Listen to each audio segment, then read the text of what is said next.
তিনি মুঠা গলায় বক্তব্য দিয়েছে, পালাবো না। আমি বলি আজকে কোথায় আপনি? নারায়ণগঞ্জ তো ঠিক ওলামায়ে কেরামের নির্দেশে চলতেছে। কোথায় পালাইছে তারা? ওলামায়ে কেরাম তো ঠিকই আছে, মুফতি মনির কাসেমি ঠিক আছে, মাওলানা ফেরদাউসও ঠিক আছে, কামরুদ্দিন দাইমিরাও আছে, আব্দুল্লাহ সাহেবও আছে। আজকে পালাবো না বলে কোথায় তোমরা পালিয়েছো?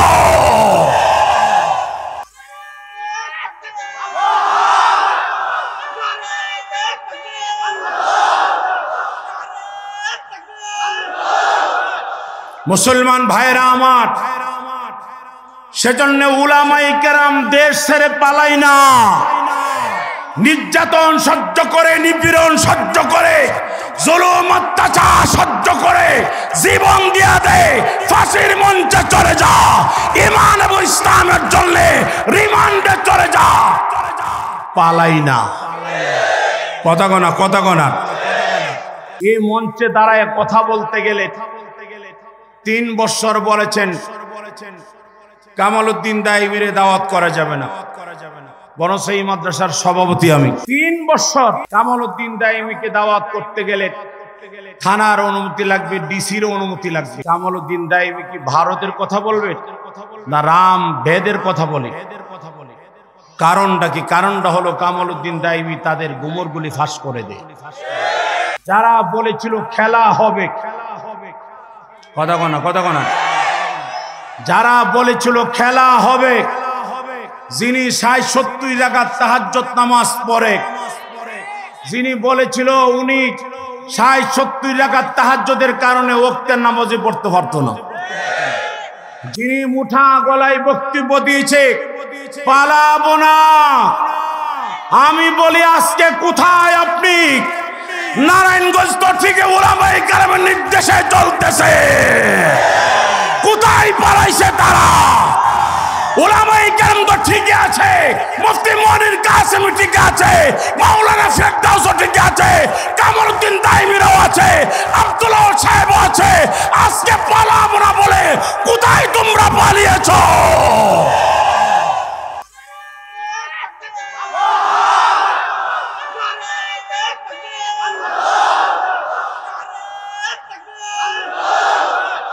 মুসলমান ভাইরা আমার, সেজন্য উলামায়ে কেরাম দেশ ছেড়ে পালাই না।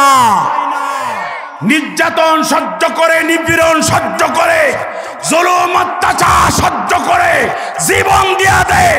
ফাঁসির মঞ্চে চলে যা, ঈমান এবং ইসলামের জন্য রিমান্ডে চলে যা, পালাই না। কথা গোনা উলামায়ে কেরাম পালাইছে পর্যন্ত, আর কোনদিন পালাইবো?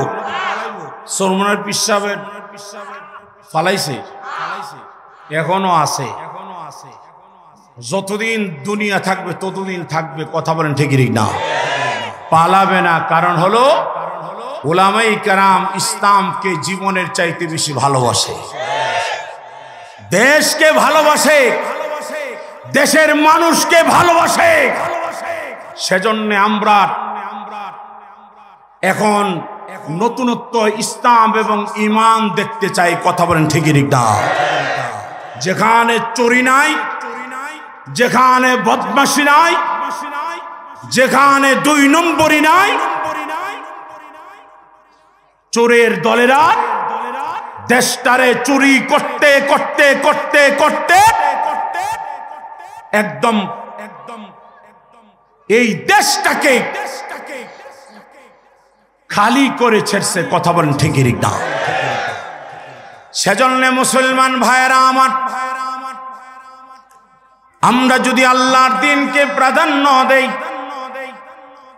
আমরা যদি আল্লাহর কোরআনকে প্রাধান্য দেই, যেই মানুষটা আল্লাহর দ্বীনকে প্রাধান্য দিবে, আল্লাহর কোরআনকে প্রাধান্য দিবে, ওই মানুষটা কোনোদিন গুনার কাজ করতে পারে না, 2 নম্বরই করতে পারে না। কথা বলেন ঠিক না? খলিফাতুল মুসলিমিন ওমর অর্ধেক পৃথিবীর বাদশা ছিল, হযরত উমর প্রেসিডেন্ট ছিলেন, প্রেসিডেন্ট।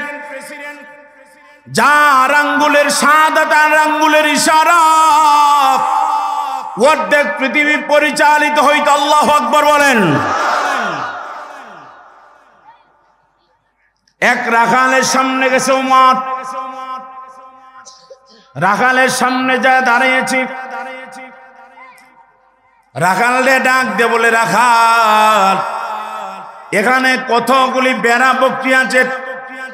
অনেকগুলি আছে। তো একটা কাজ করো। কি করব? উনি পরিচয় দেয় না যে উনি যে খলিফাতুল মুসলিমিন ওমর। মাস্ক পরে, চেহারা ঢেকে বলল, দুইটা ভেড়ার দুম্বা আমার কাছে বিক্রি করে ফেলে, তোমারে 200 দিরহাম দেব। কাকে বলতেছে? কথা বলে না। কাকে? রাখালকে বলতেছে। দেখেন সাহাবাই কেরামের ইত্তেবায়ে যদি রাষ্ট্র চলে, এই রাষ্ট্রের মধ্যে কোন গরিব থাকে না, দিন মজুর থাকে না, দরিদ্র থাকে না। কথা বলেন ঠিক না?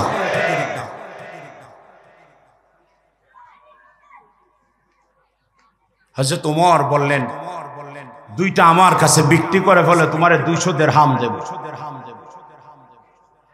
উমর ওই রাখাল বলতেছেন, 200 দিরহাম দিবেন? আপনার বাড়ি কেউ আমার বাড়ি যেখানেই হোক, আপনি জানেন আমার মালিকে আমাকে এইগুলি আমানত দিয়ে গেছে। 6 মাস পর পর আমার মালিক আসে, 6 মাস পর পর আমার মালিক আসে। আচ্ছা, এগুলি আমার থেকে হিসাব নেই। আমি যা বলি আমার মালিকের তাই বিশ্বাস করে। তো সেজন্যই তো সহজ। তুমি 6 মাসে 200 দিরহাম পাও না, আর তুমি দুইটা বিক্রি করে দিবা, 200 দিরহাম পাইবা। ওই রাখাল বলতেছেন, আল্লাহরে ভয় করেন, আল্লাহরে ভয় করেন। আল্লাহ কিন্তু তাকিয়ে আছে। এ কথা বলার পর উমর কইতাছে, আল্লাহ কি তাকায় রইছে? তোমার আল্লাহ কি এখানে আছে?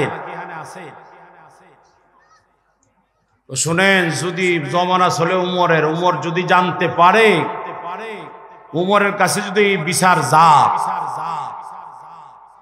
তাহলে গর্দান থেকে কল্লাটা একদম বখণ্ডিত করে ফেললেন। উমর তো এখানে নাই, উমর নাই, সে কি উমরের আল্লাহ তো দেখতেছে। রাখাল গুইরাট অতীত চলে গেছে, আবার কতক্ষণ পরে আসছে। আয়সা বলতেছেন, দেখো না, চিন্তা করে দেখো, 200 দিরহাম পাইবা। রাখাল সাথে সাথে হাতের মধ্যে একটা লাঠি নিয়ে, যদি আপনি আমার সামনে থেকে না যান, তাহলে আমি কিন্তু এই লাঠিটা তুলতে বাধ্য হব আপনার। সুবহানাল্লাহ জোরে কর। কারণ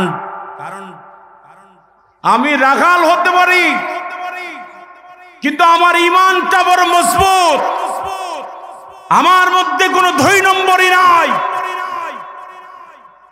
আমি বিশ্বাস করে আমার আল্লাহরে, আমার আল্লাহ দেখে আমি দুনিয়ার ওমরকে ফাঁকি দিতে পারি, কিন্তু আমার আল্লাহ যখন হাসরের ময়দান আমার জিজ্ঞেস করবে, তখন আমি কেমনে আল্লাহর দরবারে জবাবদিহিতা করব? কথা বলেন ঠিক না? ওমর সঙ্গে সঙ্গে চেহারার মাস্কটা খুলে ফেললেন। ওই রাখালে জড়ায় ধরে কপালের মধ্যে চুমুন খাইলেন। রাখালে ডাক দিয়ে বলেন, ও রাখাল, তুমি আমারে চিনো কিনা? ও না না, আমি আপনারে চিনি না। ওমর ডাক দিয়ে বলে, রাখাল রে, আমি হয়েছি খলিফাতুল মুসলিমিন ওমর। রাখাল ডাক দিয়ে বলে, উমর, উমর গো, বেয়াদবি মাফ করবেন। আপনি উমর, আমার কোন কথা যদি আপনার সঙ্গে বেয়াদবি হয়ে থাকে আমারে ক্ষমা করবেন। কিন্তু আপনি উমরের পরিচয় দিছেন, আপনি নিজে উমর। এখন যদি চান আমি কিন্তু বেড়া ভক্তি দিতে পারবো না, এইগুলি আমার মালিক, উনি এইগুলার মালিক, আমি হইলাম এইগুলির পাহারাদার। ওমর ডাক দে বলে, আল্লাহ, আমার একটা রাখালের যদি এই পরিমাণ ঈমান থাকে, আমার বিশ্বাস আমার এই রাজত্বের ভিতরে একটি টাকাও কোনোদিন 2 নম্বরই হবে না। সেজন্য মুসলমান ভাইরা আমার, আল্লাহ রাব্বুল আলামিন বলে, আমানু দুখুলু ফিস সিলমি কাফা ওয়ালা তাত্তাবিউ খুতুওয়াতিশ শাইতান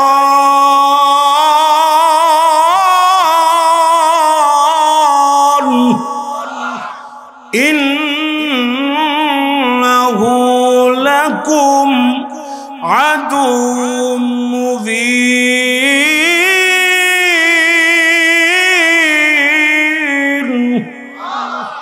আল্লাহ বলেন, ওগো নবী,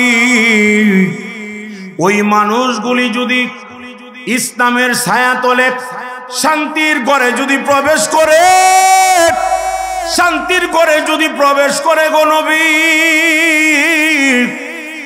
এদেরকে জানায়া দেন এরা কোনদিন শয়তানের চক্রান্তর মধ্যে পড়বে না, শয়তানের ধোঁকার মধ্যে পড়বে না। কারণ আমি আল্লাহ এদেরকে শয়তানের চক্রান্ত থেকে আমি আল্লাহ নিজে তাদেরকে হেফাজত করব। সেজন্য উলামায়ে কেরাম যদি রাষ্ট্র ক্ষমতা আসে, উলামায়ে কেরাম যদি মেম্বার হয়, চেয়ারম্যান হয়, এমপি হয়, তাহলে এই সমাজে কমপক্ষে সমাজের ভিতরে উন্নয়ন না হইল 2 নম্বরই হইতো না। কথা কোন ঠিকই ঠিক না?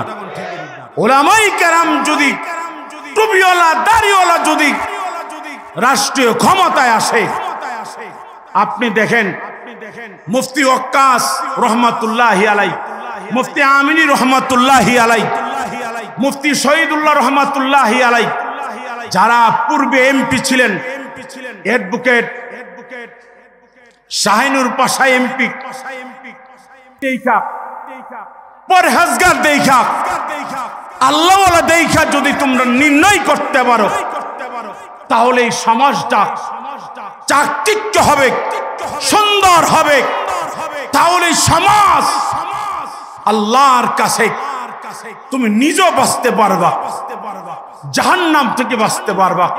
কথা বলেন ঠিকই ঠিক না?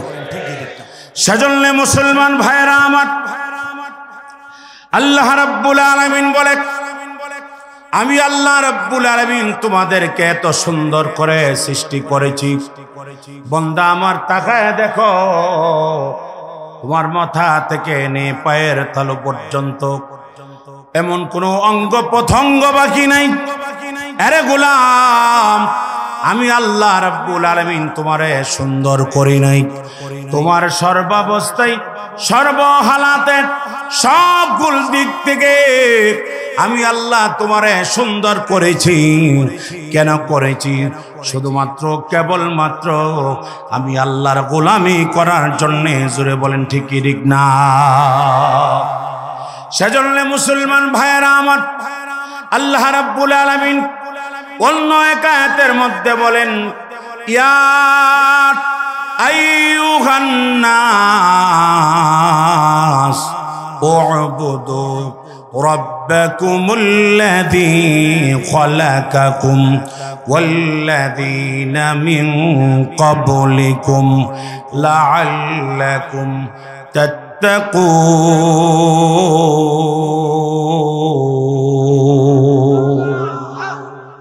আল্লাহ রাব্বুল আলামিন বলেন, ওগো নবীজি,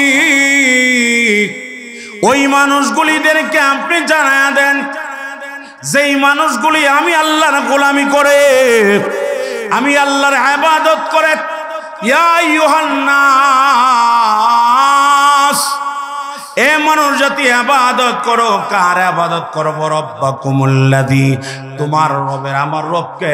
খালাকাকুম, যে রব তোমারে সৃষ্টি করেছে, যে রব তোমারে বানিয়েছে, ওই রবের গোলামি করো, ওই রবের ইবাদত করো। ওয়াল্লাযীনা মিন ক্বাবলিকুম, তোমাদের পরবর্তী যত উম্মতেরা ছিল সমস্ত উম্মতের গোষ্ঠীদেরও আমি আল্লাহ নামাজ দিয়েছিলাম, রোজা দিয়েছিলাম, আমি আল্লাহ হজ দিয়েছিলাম, যাকাত দিয়েছিলাম। এরা কিন্তু আমি আল্লাহরে সন্তুষ্ট করতে পারে নাই, এরা আমি আল্লাহরে রাজি করতে পারে নাই। আমি আল্লাহ রাব্বুল আলামিন পুনরায় তোমাদেরকে নামাজ দিয়েছি, রোজা দিয়েছি, হজ দিয়েছি। কেন দিয়েছি? লাআল্লাকুম তাত্তাকুন, শুধুমাত্র কেবলমাত্র আমি আল্লাহর ইবাদত গোলামি করলে আমি আল্লাহ তোমাদেরকে মুত্তাকি বানায়া দেব, পরহেজগার বানায়া দেব। তোমরা আমার গোলামি করো। আল্লাহ বলেন, যেই মুমিন আমার গোলামি করে, আমি আল্লাহর ইবাদত করে, আমি আল্লাহ রাব্বুল আলামিন ওই বান্দা বান্দির সারা জীবনের গুনাহ মাফ করে দেই। আর আমার সমাজটা হয়েছে সুদখোর ভরা, ঘুষখোর ভরা। এই সুদখোর, ঘুষখোর এই সমাজটাকে এমন ভাবে ধ্বংসর লীলা খেলার মধ্যে ফেলাচ্ছে, মানুষদেরকে আটকায়া ফাঁসায়া মামলা দিয়া সুদখোরেরা বিভিন্ন ভাবে মানুষদেরকে অবলীলা খেলা দেখায়া এই সমাজটাকে ধ্বংসের দিকে নিয়ে যাচ্ছে। কথা বলেন ঠিক কি ঠিক না? আল্লাহ রাব্বুল আলামিন বলেন, আলিফ লাম মিম, যালিকাল কিতাবু লা রাইবা ফীহি হুদাল লিল মুত্তাকিন।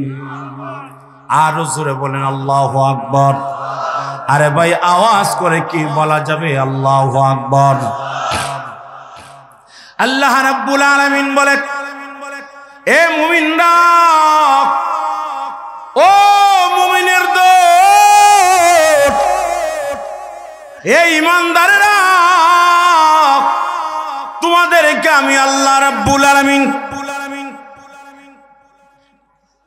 এমন একটা কিতাব দিয়েছি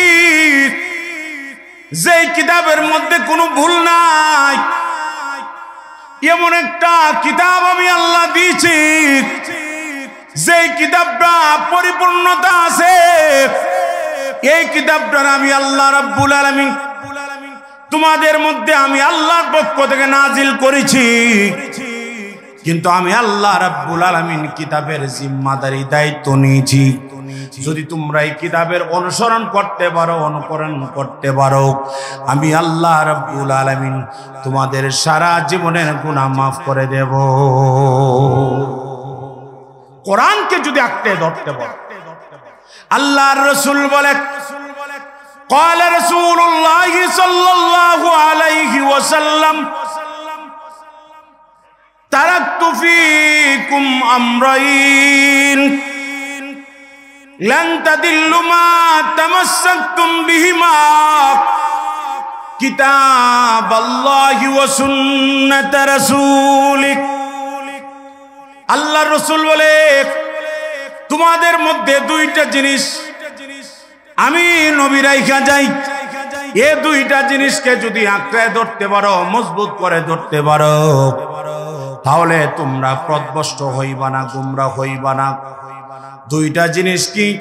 আল্লাহর রাসূল বলেন, কিতাব আল্লাহ এক নম্বর হয়েছে আল্লাহর কিতাব কোরআন ও সুন্নাত রাসূলি, দুই নম্বর হয়েছে নবীজির সুন্নত। আল্লাহর রাসূল বলে ও সুন্নাত রাসূলি, নবীজির সুন্নত বা হাদিস। এ ভাই আল্লাহ রাব্বুল আলামিন আল্লাহ তাআলা বলেন নবী গো মানুষদেরকে জানায় দেন এই দুইটার ভিতরে যদি তার মানদণ্ড তৈয়ার করে তার জীবনটা কিভাবে পরিচালনা করবে, কিভাবে তার হায়াতে জিন্দেগিটা তার লাইফটা তার জীবনটা পরিচালনা করবে, আমি আল্লাহ রাব্বুল আলামিন ওই মানুষদেরকে আমি আল্লাহর আপন বন্ধু বানায়া নেব। সেজন্য আমার পুরা লাইফ, আমার পুরা জীবন, আমার পুরা হায়াত শুধুমাত্র কেবলমাত্র আল্লাহর জন্য হতে হবে। কথা বলেন ঠিক না? নবীর সাহাবাই কারাম, নবীর সাহাবীরা আল্লাহর রাস্তায় জীবন দিয়া দে, জান দিয়া দে, প্রাণ দিয়া দে। সাহাবাই কেরাম রিদওয়ানুল্লাহ তাআলা আজমাইন আল্লাহর রাস্তার মধ্যে জীবন কোরবান করে শুধুমাত্র কেবলমাত্র আল্লাহর জন্য। মুসলমান ভাইরা আমার, এ মুসলমান গো, মুসলমান গো, সাহাবাই কেরাম আল্লাহ নবীর ভালোবাসা পাইছে, আল্লাহ নবীর মহব্বত, আল্লাহ নবীর ভালোবাসা পাইয়া এরা দুনিয়ার মারে বুইলা গেছে, বাবারে বুইলা গেছে, দুনিয়ার স্ত্রী সন্তান সব বুইলা গেছে, দুনিয়ার সব বুইলা গেছে, কিন্তু নবীরে বলে নাই, নবীরে বলে নাই, আল্লাহরে বলে নাই। কথা বলেন ঠিক ঠিক না? কিন্তু আমরা তো ভাই দুনিয়ার সাধারণ ক্ষমতার সামনে আমরা সব বইলা যাই। আল্লাহ রাব্বুল আলামিন ডাক দিয়া বলেন তুতিল মুলকা মান তাশা ওয়া তানজিউল মুলকা মিম্মান তাশা ওয়া তুইজ্জু মান তাশা ওয়া তুযিল্লু মান তাশা। আল্লাহ বলেন নবী আমি আল্লাহ রাব্বুল আলামিন যারে ইচ্ছা করি তারে আমি আল্লাহ মুলক দান করি, তারে আমি আল্লাহ বাসায় চেয়ার দান করি, তারে আমি আল্লাহ উপমর্যাদা দান করি। কেন গো নবী? কারণ হয়েছে বাদশা রাজত্ব এইটা আমি আল্লাহর হাতে, দুনিয়ার কারো হাতে না। শুধুমাত্র কেবলমাত্র আমি আল্লাহ তাআলা যারে পছন্দ আমি আল্লাহ বেইজ্জতি করি, আমি আল্লাহ যারে পছন্দ তারে ইজ্জত দান করি।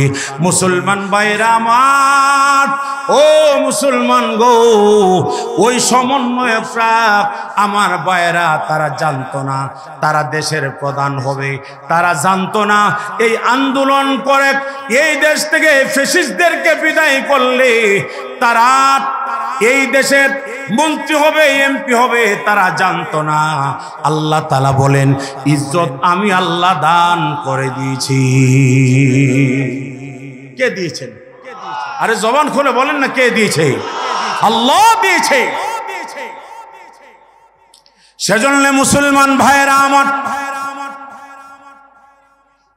আল্লাহ নবীর সাহাবী বেলাল হাফসি কালো, দেখতে ভালো না, বেলালের চেহারা সুন্দর না,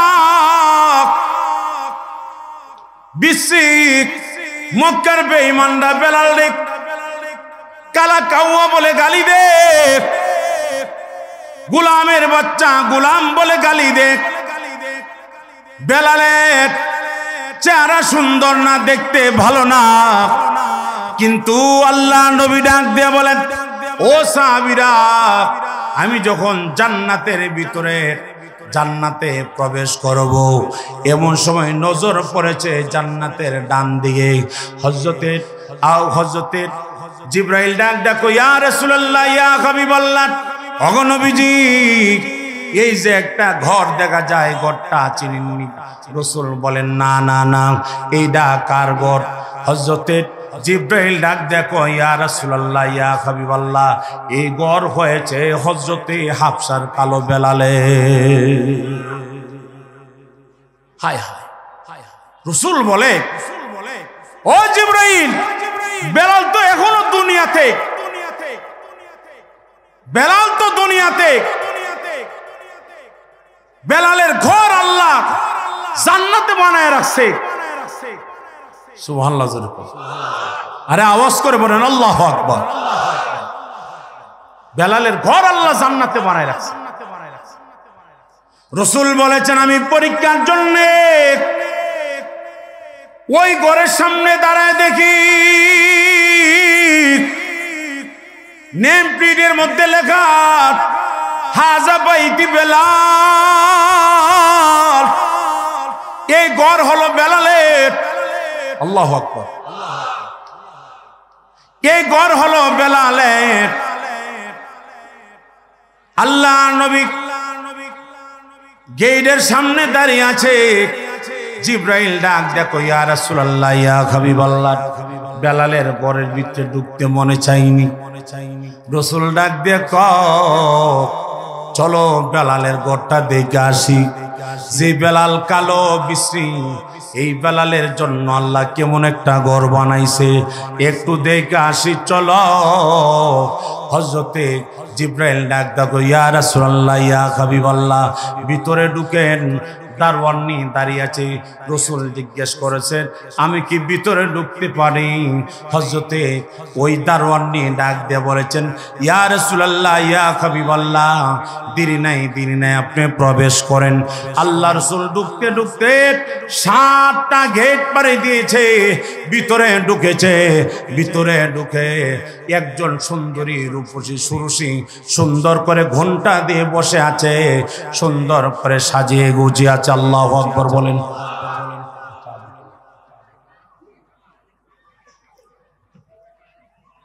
জিজ্ঞেস করলো, জিজ্ঞেস করেছে, কি নাম তোমার, কি পরিচয়? আমারে চিনেন না? না, আমি হইলাম মারজিয়া। সুবহানাল্লাহ জোরে কও। নাম কি? মারজিয়া। জিজ্ঞেস করলো, তুমি কত প্রকারের আইটেম দিয়ে সাজছ? আমারে আমার আল্লাহর কুদরতি হাত দিয়ে সাজাই দিছে 62 প্রকারের গহনা দিয়ে। সুবহানাল্লাহ জোরে কও। কই প্রকারের? সুবহানাল্লাহ জোরে কও। ইয়াকুতের পাথরের তৈরি স্বর্ণের খাট, স্বর্ণের চেয়ার, মেশকে আম্বরের সুগ্রাণ, মেশকে জাফরানের তৈরি করা, ইট দিয়ে সুন্দর করে বালাখানা তৈরি করা। রাসূল বলেছেন, আমি বলতেছি, আমি কি তোমার পাশে একটু বসতে পারি? অবশ্যই। আল্লাহ রাসূল বসছেন। জিজ্ঞেস করতেছেন, তোমার ঘোমটাটা একটু সরাও। সুবহানাল্লাহ জোরে কর।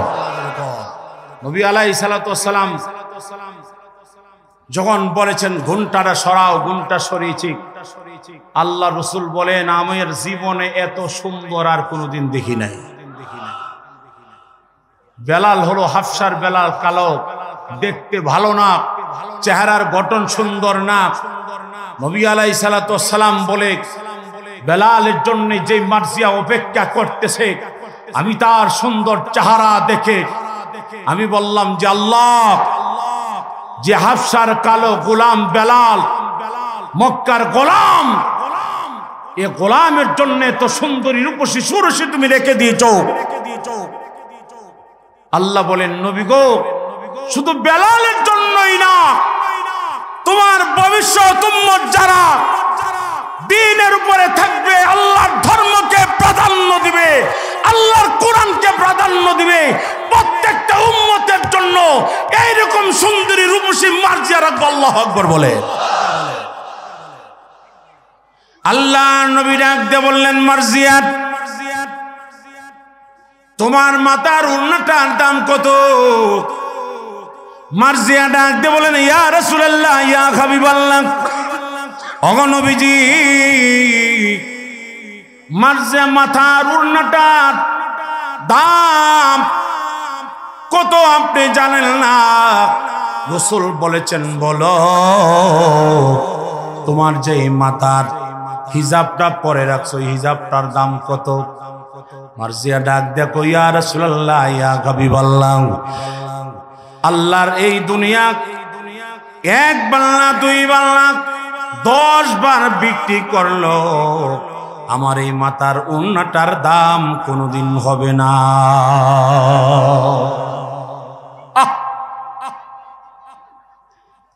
আল্লাহ নবী ডাক দিয়ে বললেন, ও মার্জিয়া, তোমার কপাল বড় ভালো, তোমার কপাল বড় ভালো। আল্লাহ তোমারে এমন একটা স্বামী দিছে, যে স্বামীটা আমি নবীর মহব্বতে পড়ে আল্লাহর রাস্তায় জীবন কুরবান করে, যেই স্বামীটা আল্লাহ নবীর জন্য জীবন দিয়া নবীরে ভালোবাসে, ওই মার্জিয়া ডাক দেখো, ইয়া রাসূলুল্লাহ, ইয়া হাবিবাল্লাহ, আমার স্বামী ভালো, আমারও আল্লাহ কম মর্যাদা দেই নাই, আমার দাসী বান্দি কত আপনি জানেননি? রাসূল বলেছেন, না না না, বলো না। ওগো নবীজি, আমার দাসী বান্দি হয়েছে 70,000।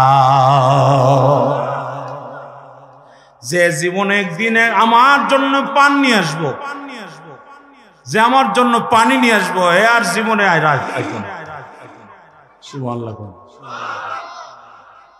যে আমার জন্য জীবনে মুরগি নিয়ে আসবো, হে আর দ্বিতীয়বার মুরগি নিয়ে আসবো না। সুবহানাল্লাহ। যে আমার জন্য আঙ্গুর নিয়ে আসবো, হে আর পুনরায় আঙ্গুর নিয়ে আসবো না, আবার নতুন আরেকজন আসবো। আল্লাহু আকবার বলে। সেজন্য মুসলমান ভাইয়েরা আমার, আল্লাহ রাব্বুল আলামিন বলেন, ওয়াত্তিন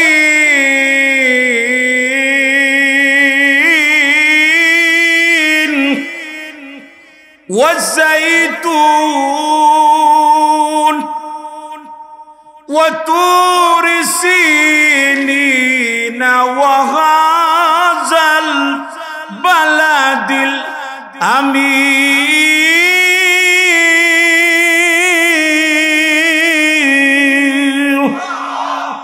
আল্লাহ রাব্বুল আলামিন বলেন, নবী, আমি আল্লাহ চারটা কসম খায়া বলি। 3-এর কসম, জৈতুনের কসম, তুর পাহাড়ের কসম। তুর পাহাড় তো ওইটা যেটাকে সিনাই পর্বত বলা হয়, ওই সিনাই পর্বতের কসম। এই শহরের কসম। কোন শহর? আল্লাহ বলেন, ওয়াহাদাল বালাদিল আমিন। এইটা হলো ইন্না আউয়ালা বাইতিন বুজিয়া লিন্নাস লাল্লাযী বিবাক্কাতা মুবারাকা। এইটা হলো ওই শহর, যে শহরের ভিতরে মক্কা অবস্থিত, বাইতুল্লাহ অবস্থিত।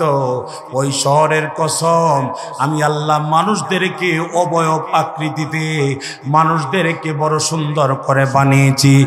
লাকাদ খালাকনাল ইনসানা ফি আহসানি তাকওয়িম।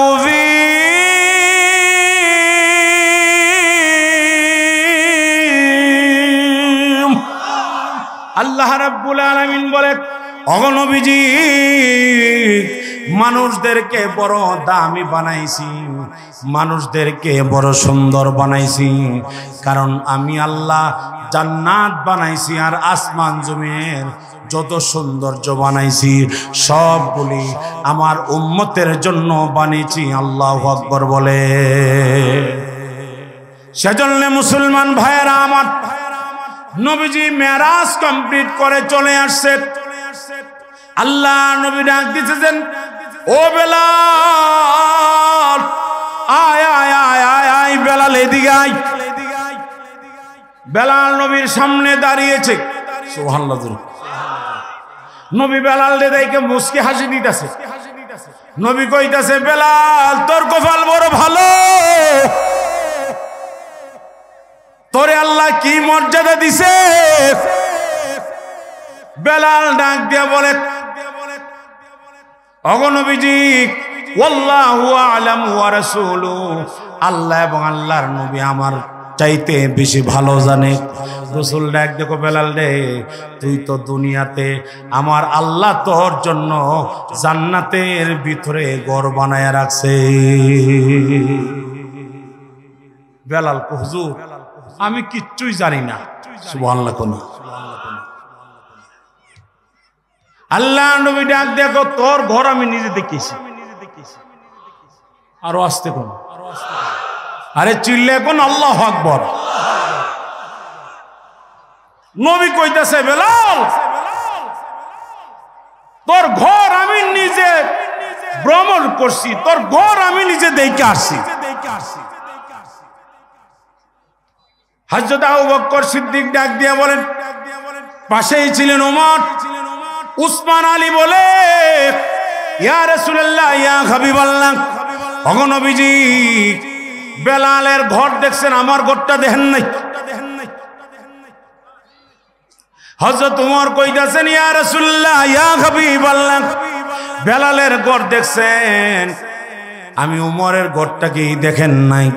রাসূল বলেছেন, উমর তোমার ঘরও দেখছি, আবু বকরের ঘরও দেখছি, উসমান তোমার ঘরও দেখছি, আলী তোমার ঘরও দেখছি, কিন্তু বেলালের ঘরটা দেখে আমি নবী আর লোভ সামলাইতে পারলাম না। বেলালের ঘরে বেলালের অনুমতি ছাড়াই আমি ভিতরে ঢুইকা গেছি।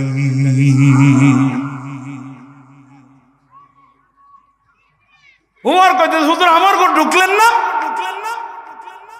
বুখারীর হাদিস, হুজুর আমার ঘরে ঢুকেন নাই? রাসূল ডাক দিয়ে বলেন,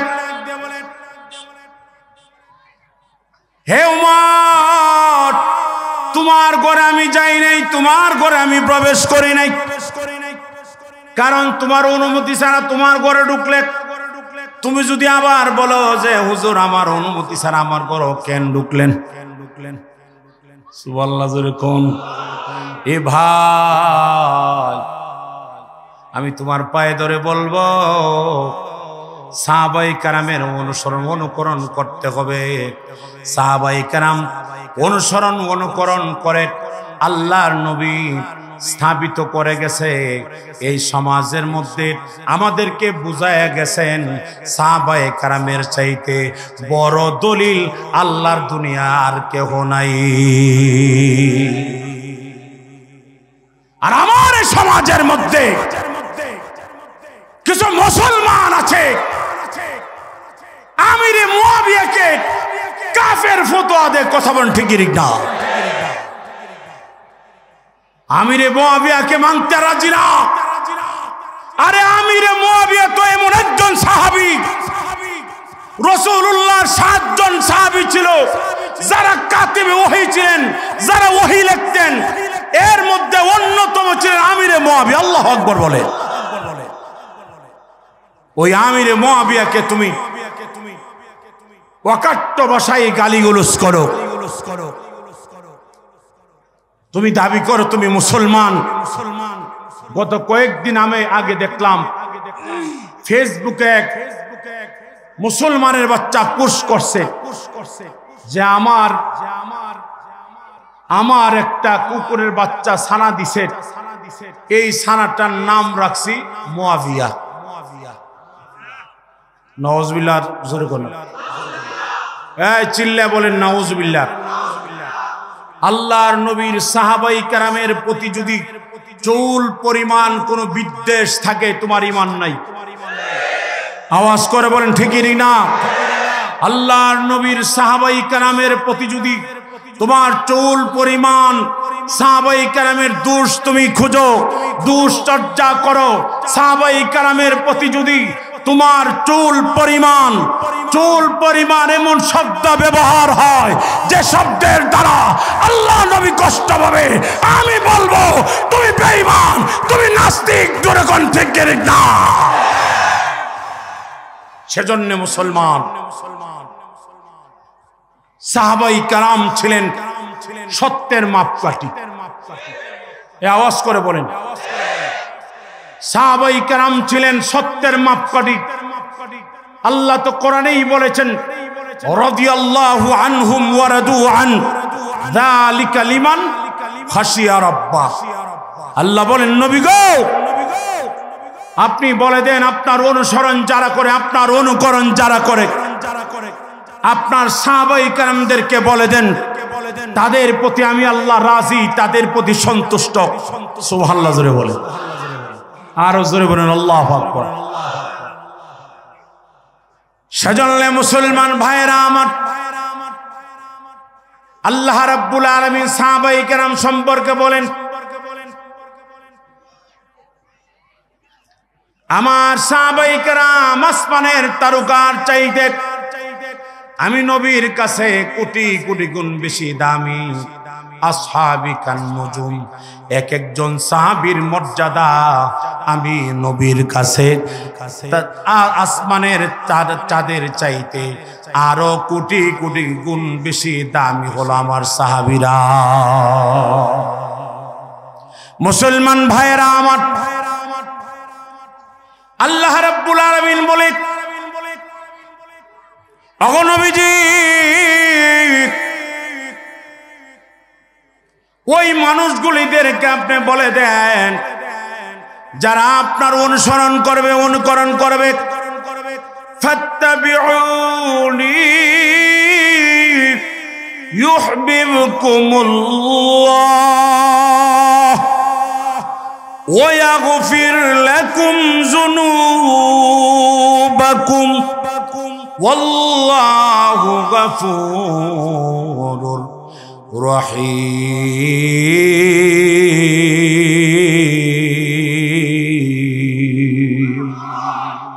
আর একটু আওয়াজ করে কি বলা যাবে আল্লাহু আকবার।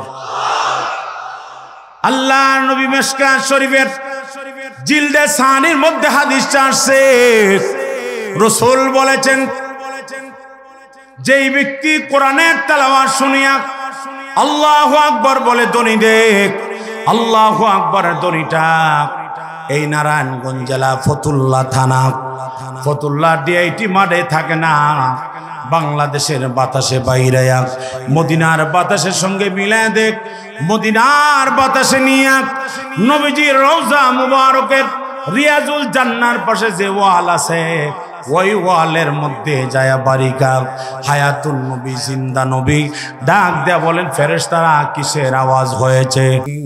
আসমানের কোনো আওয়াজ না, জমিনের কোনো আওয়াজ না, আকাশের ঠেডা বাঞ্জিলির আওয়াজ না, কিসের আওয়াজ হয়েছে? রাসূল বলেছে এইটা হয়েছে বাংলাদেশ বাইতুল হাফিজের নগণ্য কামাল উদ্দিন দাইমি আল্লাহর কোরআনের তেলাওয়াত করেছে। হাজার হাজার মুসলমানেরা তেলাওয়াত শুনে আল্লাহু আকবার বলে ধ্বনি দিয়েছে। আল্লাহু আকবারের ধ্বনি আইসা আপনার রওজা তারের মধ্যে বাড়ি লাগছে।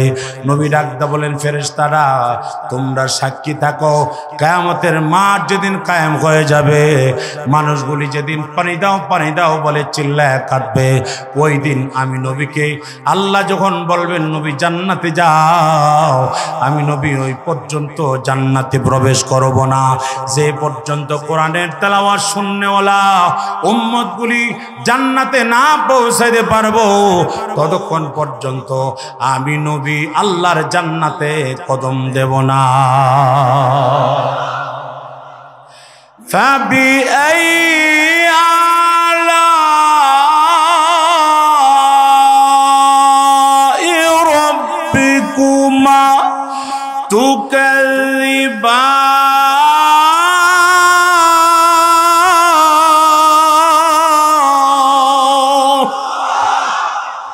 মুসলমান ভাইয়ের আমার, আল্লাহ বলেন নবী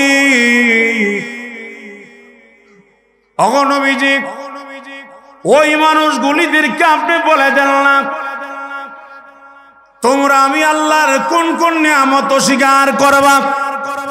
আমি আল্লাহ রাব্বুল আলামিন তোমাদের মধ্যে যত নিয়ামত দিয়েছি, আমি আল্লাহর কোন নিয়ামত স্বীকার করব? একবার বলো। আল্লাহ যে আমাদের মধ্যে যত নিয়ামত দিয়েছে এর মধ্যে সবচাইতে বড় নিয়ামতের নাম হয়েছে আল কোরআন। ঠিকই ঠিক না? এই কোরআন মজা না বেমজা? সবাই জবান খুলে বলেন না, কোরআনের তেলাওয়াত মজা না বেমজা? কত মজা, কত মজা! আল্লাহর রাসূল বলে, যে ব্যক্তি কোরআন পড়তে পারে না, কোরআন রে জড়ায় ধরে, কোরআন রে চুমা খাট, কোরআন রে বুকে লাগা, কোরআন রে দইরা চুমা খাক, আল্লাহর রাসূল কো কিয়ামতের মাঠ যেদিন কায়েম হয়ে যাবে, ওই ব্যক্তির আল্লাহ হাফেজে কোরআন বানায়া দিবে। আরো জোরে কোন? ওই ব্যক্তির আল্লাহ হাফেজে কোরআন বানায় দিয়া বলবেন, এক একটা আয়াত পড়ো, এক এক তালা আরোহণ করো, এক আয়াত পড়বে এক তালা উঠবে ৬৬৬৬ তালা। ওই মোমেন তেলাওয়াত করবে, ওই বন্দা কইবা, আল্লাহ আমার জীবনে কোরআন পড়তে পারি নাই, আমি কেমনে কোরআন পড়ব? আল্লাহ বলেন, কোরআনে মহব্বত করার কারণে, কোরআনের মাহফিলে যাওয়ার কারণে, কোরআনের আলেমদেরকে মহব্বত করার কারণে, কোরআনের হাফেজদেরকে ভালোবাসার কারণে আমি আল্লাহ তোরে আজকে ৩০ পারা কোরআনের হাফেজ বানাই দিলাম। সেজন্য মুসলমান ভাইরা আমার, কোরআনের সাথে আসি তো ইনশাল্লাহ? আওয়াজ করে বলেন, কোরআনের সাথে থাকবো তো ইনশাল্লাহ? আপনি চিন্তা করেন, বাইতুল হাফিজ এই মাদ্রাসার আজকে মাহফিল হলো ১৭ বছর। কততম? প্রথম মাহফিলটা আমরা যুক্তিবাদী সাহেবরে দিয়া করেছিলাম। এই যে হাফেজ মাওলানা মসুদ সাহেব, উনারে নিয়ে যুক্তিবাদী সাহেবের বাসায় আমি নিজে গেছি। হাবিবুর রহমান যুক্তিবাদী সাহেবের বাসায় আমি নিজে গিয়া দাওয়াত করছি। দাওয়াত করে উনার এই ডিআইটি মারে আনছি। উনার থেকে মাহফিল শুরু। এর পরের বছর থেকে আল্লামা হাফেজ জুবাইর আহমদ আনসারী রহমতুল্লাহ আলাইহি আসছেন। আল্লাহু আকবার। আজকে আনসারী রহমতুল্লাহ আলাইহি বিদায় হয়ে গেছেন, কিন্তু উনার স্মৃতিগুলি রয়ে গেছেন। কথা বলেন ঠিক কি না? এই মাঠে আসছেন আমার উস্তাদ, ঐতিহ্যবাহী ব্রাহ্মণবাড়িয়া জামে ইউনুসিয়ার শিক্ষা সচিব আল্লামা মুফতি রহমতুল্লাহ সাহেব রহমতুল্লাহি আলাইহি। এই যে হাফেজ মাওলানা মুফতি সাব্বির বিন নাসির যে বলেছেন যে তাদের মাথায় তখন পাগড়ি উঠাই দিয়েছিলেন, হযরত ইন্তেকাল করেছেন, বিদায় হয়ে গেছেন, কিন্তু এই ফুজালাগুলি ছাত্রগুলি রয়েছেন। কথা কোন ঠিক না? কিয়ামত পর্যন্ত এই ধারাবাহিকতা থাকবে। যতদিন এই সমাজ হাফেজ কোরআন থাকবে, যতদিন এই সমাজ আলেম থাকবে, ততকাল পর্যন্ত এই সমাজ ধ্বংস হবে না। আসমান ধ্বংস হবে না, জমিন ধ্বংস হবে না। কোন বোরকা শামিম তামিম দিয়ে আসমান থাকবে না। কথা বলেন ঠিক কি না? কারণ আসমান জমিন থাকতে হলে, ভূমিকম্প থেকে বাঁচতে হলে, ঘূর্ণিঝড় থেকে বাঁচতে হলে হাফেজ দরকার, আলেম দরকার। কথা বলেন ঠিক কি না? এখন আলেম যদি তৈরি করতে হয়, ভার্সিটি থেকে আলেম বের হবে না। কথা কোনা? ভার্সিটি থেকে হাফেজ বের হবে না, বের হবে মাদ্রাসা থেকে। কথা বলেন। আজকে এখানে আমি কামাল উদ্দিন দাইমি বসে ওয়াজ করি, আমরা মাদ্রাসার পড়নেওয়ালা ছাত্র। কথা বলেন ঠিকই না? কারণ মাদ্রাসা আছে বিদায় বাংলাদেশের বিশ্ব চ্যাম্পিয়ন হয় হাফেজ কোরআনরা। কথা বলেন, আর আওয়াজ করে বলেন না। বাংলাদেশের খেলোয়াড়রা, প্লেয়াররা একটা দেশের সঙ্গে খেলে। কয়টা দেশের সঙ্গে? কথা কনা? একটা দেশের সঙ্গে খেলে। একজন খেলে না 11 জন। আর আওয়াজ করে বলেন না, একজন খেলে 11 জন খেলে 11 জনের সঙ্গে। কথা বলেন ঠিক না? কিন্তু বাংলাদেশ এ পর্যন্ত আমার ভাইরা বিশ্ব রেকর্ড করতে পারে নাই। কিন্তু প্রতি 1 মাস 1.5 মাস 2 মাস পর পর হাফেজ কোরআনরা শুধু একটা দেশের সঙ্গে না, খেলে মাত্র 10 বছর 12 বছরে একটা ছেলে খেলে। কয়জন? একজন খেলে। একজন হাফেজ কোরআন খেলে 110টা 20টা দেশের সঙ্গে, 105টা 7টা রাষ্ট্রের সঙ্গে খেলে বাংলাদেশের মাথাকে উঁচু করে। কিন্তু রাষ্ট্রীয়ভাবে হাফেজদেরকে মূল্যায়ন করা হয় নাই, সংবর্ধনা দেওয়া হয় নাই। আর চোরের দলেরা চুরি করতে করতে রাষ্ট্রকে চতুল্লা করে ছাড়ছে, তাদেরকে গলার মালা দেওয়া হয়। কথা বলতে গিয়ে না,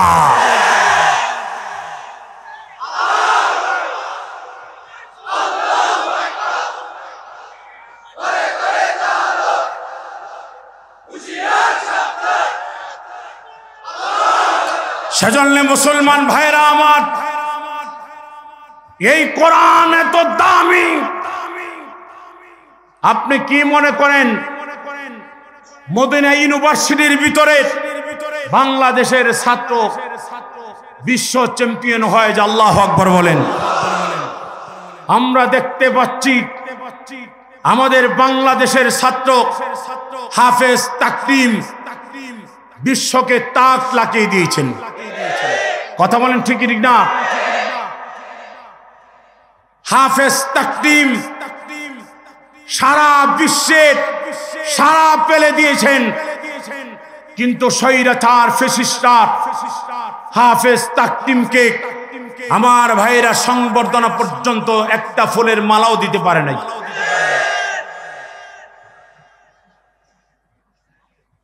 আপনারা জানেন বাংলাদেশের বিশ্বের দরবারে আমার ভাইরা দুর্নীতি চ্যাম্পিয়ন। কতক্ষণ দুর্নীতি করতে করতে করতে করতে চ্যাম্পিয়ন, বিশ্ব চ্যাম্পিয়ন। 4 নম্বর 5 নম্বর চলে আসে। কিন্তু বিশ্বের দরবারে হাফেজ কোরআনরা বিশ্বর এই সমস্ত দুর্নীতিকে পায়ের পিষ্টে ফালায়া হাফেজ কোরআনরা বিশ্বের দরবারে নাম্বার 1-এ নিয়ে আসে। কথা বলেন ঠিক না? ওই হাফেজগুলির মারতে চাক, ওই মাদ্রাসাগুলি বন্ধ করতে চাক।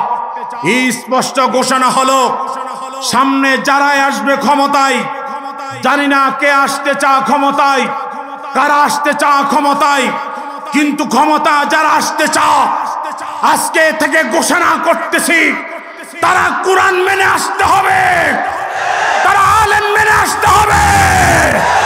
যারা কোরআনের শাসনের বাইরে চলতে চা, কোরআনের বিরুদ্ধে আইন করে যারা ক্ষমতা আসতে চা, ক্ষমতায় আসতে দেওয়া হবে না, হবে না, হবে না।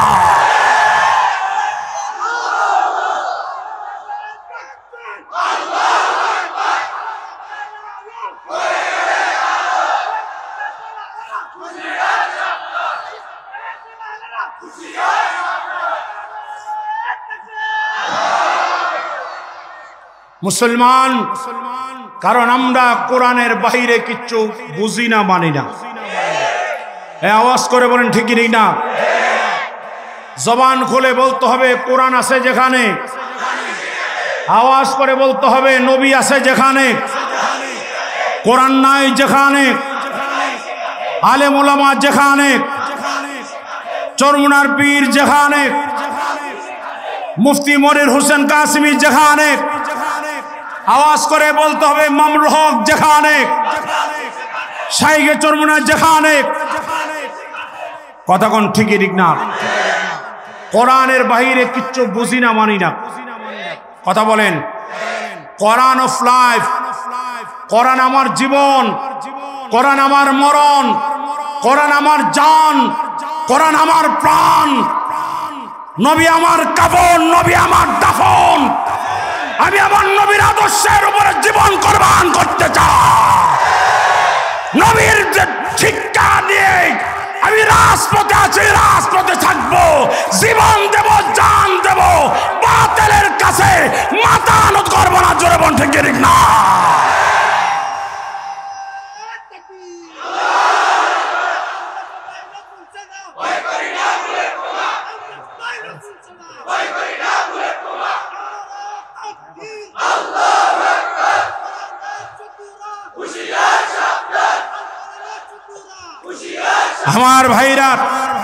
আমার ভাইরা সেজন্য ইন্নাহু লাকুরআনুন কারীম ফি কিতাবিম মাকনুন লা ইয়ামাসসুহু ইল্লাল মুতাহহারুন।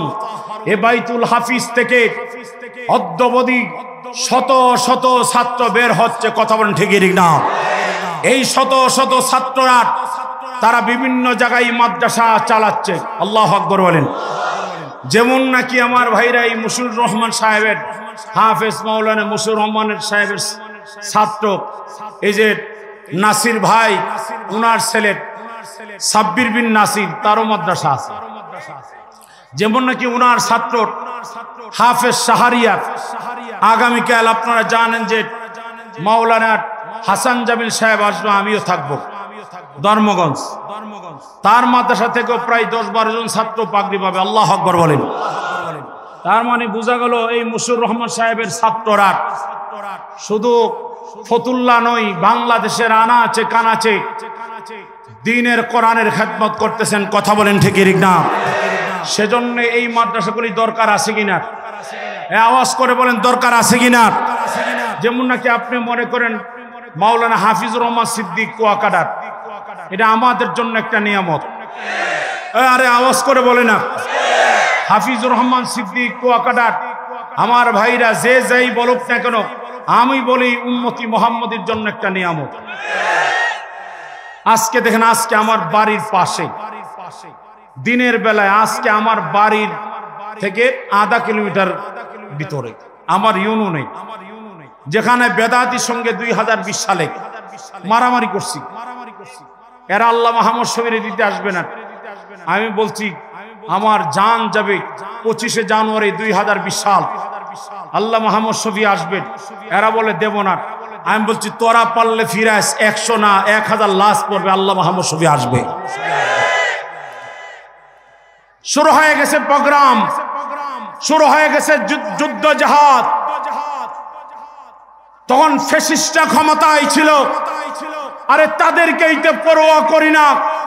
তখন আমরাই আল্লাহ মাহমুদ শফিকে এনে প্রমাণ করে দিয়েছি, বেদাতি লামাযহাবী যারা যে যাই বলুক না কেন, আজকে জোহরের পরে হাফিজুর রহমান সিদ্দিকী ওই মাঠে বয়ান করে আসছে, আল্লাহু আকবার বলেন।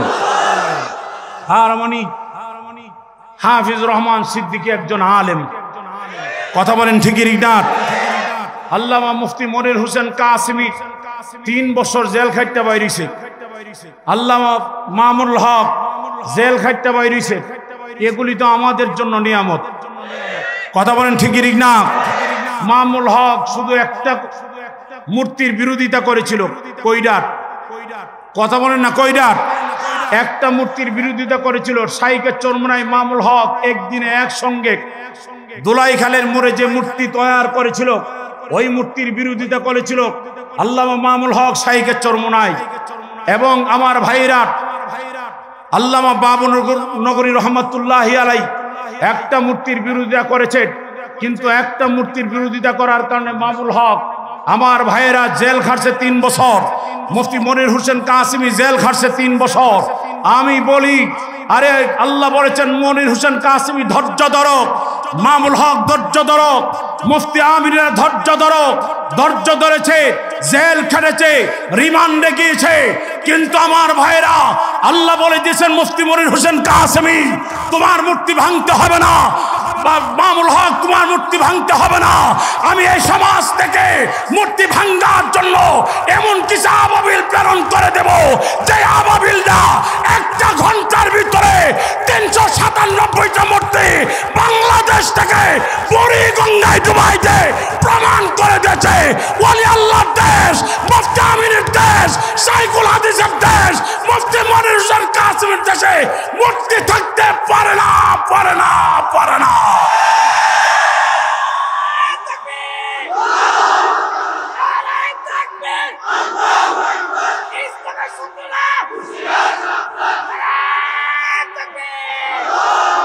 সেজন্য আমার ভাইরা আমরা বিশ্বাস করি এইরকম আল্লাহওয়ালা যারা আছে, আমাদের আকাবেরদের নকশে কদমে আমরা জানাই দিতে চাই, আমরা পূর্ব কাউকে পরোয়া করি না, বর্তমানেও নয়, ভবিষ্যতের পাত্তাই তো নাই।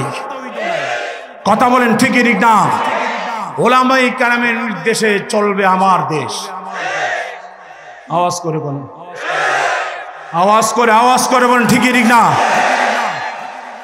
আপনি কি মনে করেন মুফতি মনির হোসেন কাসেমি মাত্র আধা ঘন্টা বুট চলছে গত 2018 সালে? কত কথা গোনা 2018 সালে আধা ঘন্টা বুট চলছে, 90,000 বুট হয়েছে। যদি পুরা 60টা পর্যন্ত বুট চলতো তাহলে কই লাখ হইতো?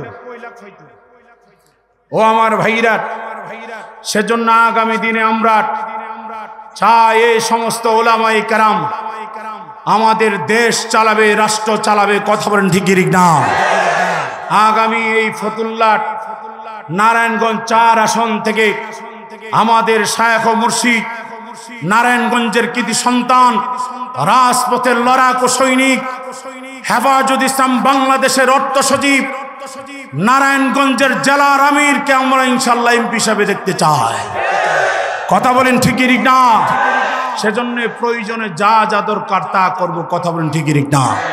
সেজন্য আমার ভাইরা, আমি আর লম্বা চড়ো করতেছি না, সংক্ষিপ্ত কথা হলো,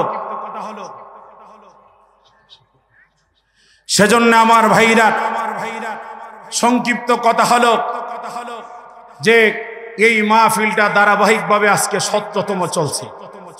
এই মাহফিলের প্রতিষ্ঠাতা যদি আমার ধরেন ভুল হবে না, শুরু করেছি আমি মুফতি মশিউর রহমান, মাওলানা মশিউর রহমান সাহেবকে নিয়ে, এখনো আছি, আল্লাহ যতদিন বাঁচায় রাখে। কারণ এই মাদ্রাসার সভাপতি আমি, আমাদের মুরব্বী আছেন আল্লাহ মুফতি মনির হোসেন কাসেমি, ওনার পরামর্শ নেই এই মাদ্রাসাগুলি চলছে, ইনশাল্লাহ চলবে। তো সেই জন্য অনুরোধ হলো, আমরা এই মাদ্রাসার সঙ্গে থাকবো তো ইনশাল্লাহ? আওয়াজ করে বলেন থাকবো তো ইনশাল্লাহ? আমরা জানে মালে টাকা পয়সা যেমনে লাগে আমরা এই প্রত্যেকটা মাদ্রাসার সঙ্গে থাকবো ইনশাআল্লাহ। আমার ভাইরা, আমি লম্বা চূড়া করতেছি না, হযরত চলে আসছেন, হযরতে এখন নসিহত করবেন। এরপর পরই আমাদের আজকের যিনি মধ্যমণি প্রধান বক্তা, যুবকদের আইডল, কলিজার টুকরা, যার আলোচনা শোনার জন্য আমার ভাইরা ছাতক পাখির নেই আমরা বসে থাকি। আমি অনুরোধ করব, যারা দাঁড়িয়ে আছেন বসে পড়েন, পরে কিন্তু জায়গা পাবেন না। কথা কোন ঠিকই না? পরে কিন্তু জায়গা পাবেন না। যারা দাঁড়িয়ে আছেন ভিতরে ঢুকে যান। অল্প কিছুক্ষণের মধ্যে হযরতের পরপরই আমার ভাইরা মাওলানা হাফিজুর রহমান সিদ্দিক কুয়াকাটা চলে আসছেন, উনিও চলে আসবেন। তো সেই জন্য অনুরোধ করব, আপনারা যারা দাঁড়িয়ে আছেন ভিতরে ঢুকে যান, ভিতরে ঢুকে যান, চেপে চেপে বসে যান, পরে কিন্তু জায়গা পাবেন না। তো সেই জন্য আমি আর লম্বা করতেছি না, আমি আমার সংক্ষিপ্ত কথা এখানেই শেষ করলাম। দোয়া করি, দোয়া চাই, ভুল হলে ক্ষমা চাই। আমার ভাইরা, এ পর্যায়ে আমাদের সামনে অত্যন্ত গুরুত্বপূর্ণ বক্তব্য নিয়ে আসছেন হেফাজত ইসলাম বাংলাদেশ কেন্দ্রীয়